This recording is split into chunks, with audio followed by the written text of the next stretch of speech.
নমস্কার বন্ধুরা, রাধে রাধে। সুপর্ণাস কুকিং কর্নারে আপনাদের সকলকে স্বাগতম। আজ আমি বানাবো চিংড়ির মালাইকারি।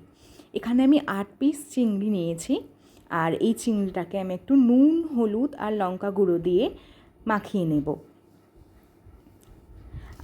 এরপর একে একে ভেজে নেব। এই চিংড়িগুলোকে 20 সেকেন্ডের বেশি ভাজবো না, কারণ এখানে চিংড়িগুলোর শক্ত হয়ে যেতে পারে বেশি ভাজলে, তাই 20 সেকেন্ডের বেশি ভাজবো না। ভাজা হয়ে গেছে এবং ওই তেলেই এরপর গোটা গরম মশলা, তেজপাতা দিয়ে দেব।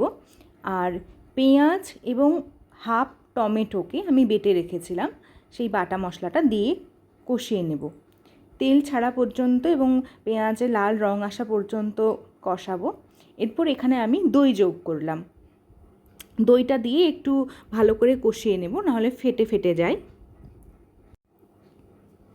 এখানে আদা, রসুন এবং কাজু এই তিনটেকে বেটে রেখেছিলাম, এই বাটা মশলাটাও দিয়ে দিলাম। এরপর ঘরোয়া যে মশলাগুলো থাকে এগুলো একে একে যোগ করব। হলুদ গুঁড়ো দিলাম, ধনে গুঁড়ো দিলাম, জিরে গুঁড়ো দিলাম আর লঙ্কা গুঁড়ো সামান্য। কাশ্মীরি লঙ্কার গুঁড়ো অবশ্যই দিলাম, কারণ এখানে একটু কালারটা আসে।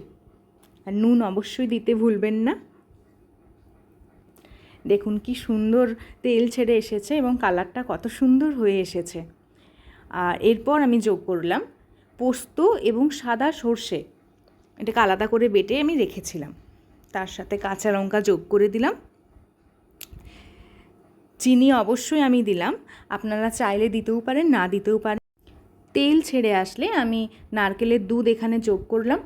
আপনারা চাইলে এখানে কাউ মিল্কও অ্যাড করতে পারেন। এরপর ফুটে এলে আমি একে একে চিংড়িগুলো দিয়ে দেব। চিংড়িগুলো দেওয়ার পর আমি কিছুক্ষণ ঢেকে রেখে দেব। বেশিক্ষণ না, 2 থেকে 3 মিনিট ঢেকে রাখার পর একটু খুলে নেব। আর বেশি গ্রেভি রাখবো না, হালকা গ্রেভি রাখবো। এই গরম মশলা এবং ঘি দিয়ে নামিয়ে নেব। রেডি আমাদের আজকের চিংড়ির মালাইকারি। সত্যি বলছি, খেতে অসাধারণ লাগে। আপনারাও বাড়িতে একবার এইভাবে ট্রাই করে দেখতে পারেন। আমার এই চিংড়ির মালাইকারি তো আমার হাজব্যান্ড একদম আঙুল চেটে খেয়েছে। চলুন আজকের মতো টাটা। ভালো লেগে থাকলে অবশ্যই লাইক অ্যান্ড সাবস্ক্রাইব করবেন।